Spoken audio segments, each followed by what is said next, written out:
Now, one of my favorite, probably my favorite part about you and your character, you're able to adapt to any situation, whether that be, okay, we're going to put you in Intercontinental title picture, or we're going to put you in the main event, tag team competitor. I think you're the only person that can successfully tag with Sabu, Kane, BookerT. Like who else? How do you adapt to be able to do that? Okay, I don't know if you're gonna like the answer, but I had to not give a fuck. You know, like when I in 2001 I went to WWE and I got thrown into a world of politics that I wasn't prepared for. Like I couldn't believe how political it was. People fighting over who brought me there so they could get more credit with the office and promising me the world.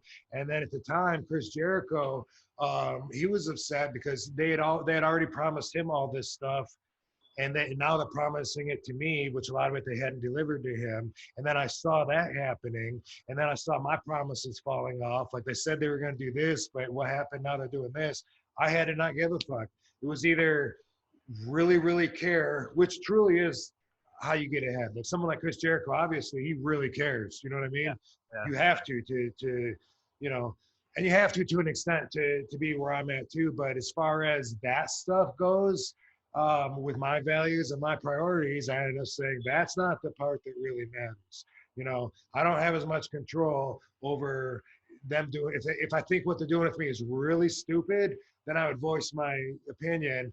But now, when I look back, even then, my perspective wasn't mature enough to know. You know, like some of the calls that I made might not be the same now, on what I would do, what I wouldn't do. You know, I was stubborn. I was like, I'm not gonna, you know. A lot of that was did present an issue for me.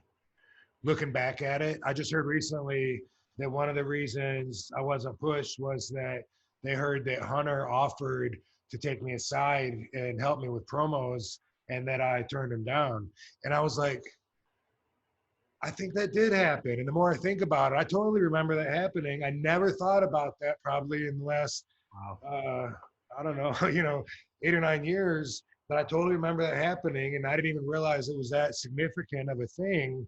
But I remember totally feeling like, man, fuck him. I just thought he was like another wrestler, you know. And I was just like, man, I'm gonna get there on my own, man. I don't want him pulling me aside. And then I could say he can say I'm one of his boys, but really that is the way that it works. And I was so stubborn. I always said I'll be happy getting as high as I can get, no pun intended, with my own tools that I have. You know, like I always felt like I'm never going to break down and say, you know what, I wish I would have sucked the dick, I would have got further. You know what I mean? I'm never going to be that guy.